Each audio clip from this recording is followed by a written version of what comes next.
competition. Woohoo! That competition is a group called Louisiana Strong. Now, their mission's actually a little bit bigger than that. I want to welcome in Charlie Frey. He's a board member with Louisiana Strong. Charlie, welcome to Talk 107.3 FM. How are you? Charlie, you there? Yeah. Okay. Your phone's going a little haywire on us. Charlie, what is this group, Louisiana Strong, all about? Well, Louisiana Strong is a grassroots conservative group of Louisiana citizens who came to feel like our voices just weren't being heard by our elected representatives, and that we were really being outworked and out-organized by the professional left. And we realized that if we want to have a say in our city and state politics, we need to be better organized. And what brought this to the forefront? I mean, was there a particular issue that said, no, we need to get organized?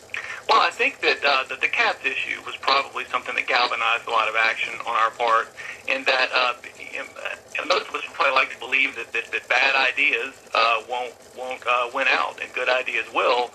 But what that taught us, it was a hard lesson, that bad ideas, if they're pushed by groups that are well organized and well funded and professionally operated, can win out over what would be common sense good ideas on the part of most people. And that issue in particular, with the cats tax, which was more than a year ago, it really seemed like the unified voice won out in that regard, because they had a mantra of, to be a thriving city, you need a thriving public transit system, whereas anytime anybody spoke out in opposition to it, it was just, you hate poor people.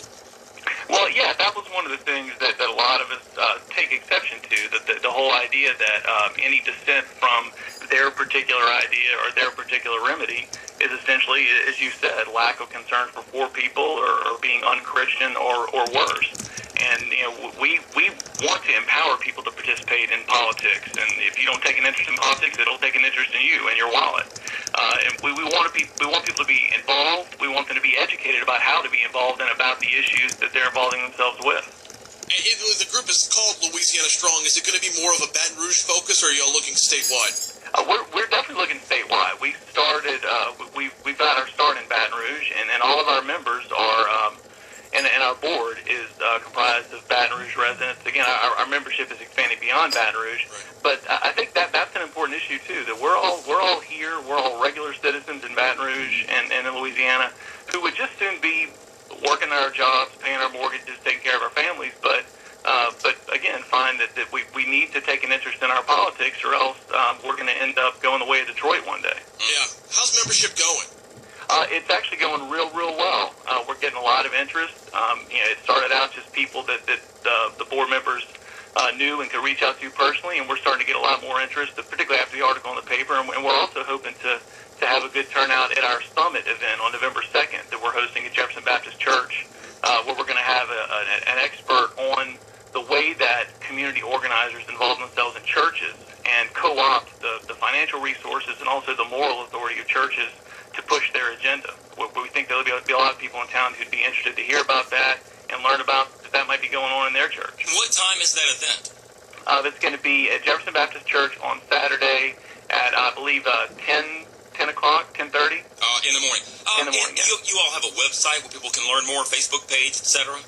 We have both, right. Our website is LouisianaStrong.com, and you can search for us by Louisiana Strong on Facebook. LouisianaStrong.com, or search Louisiana Strong on Facebook. I guess Instagram, Twitter, Vine, all that's coming soon. Yes, sir. Got it. Hey, listen, man, good stuff. Glad to see, this is what makes America great. Groups can rise up and talk to each other and talk at each other and inform the public. That's right. I think we need to talk to each other, and we welcome debate. We're not at all shy about our ideas. We think that our ideas of limited government and free enterprise and faith are really things that resonate with most of our fellow citizens. We'd like to have a debate where we're exchanging ideas, not accusing other people of being immoral or unchristian if they don't agree with our particular remedy. Right. And you said the cats issue, the cats tax really galvanized bringing the group together. Is there a particular issue that's out there right now that y'all are focused in on?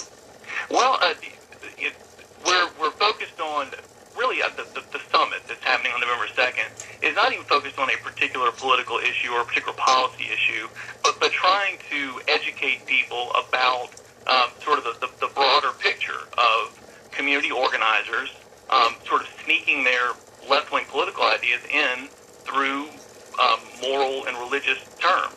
that really kind of stifles debate. If you don't agree with them, if you don't agree with their remedy, then there's something wrong with you, or you're not a good Christian. We just think that's a very unhealthy thing for our debate and for our city and our state. And the first order of business is to have a fair debate on the issues, not on the character of your opponent. Charlie Frey, LouisianaStrong.com. Thank you, Charlie. Thanks for having me. I appreciate it. 723. Brenda wants to chime in and make a quick comment. I've got to get to traffic in a moment, Brenda, but go ahead. You're on Talk 1073.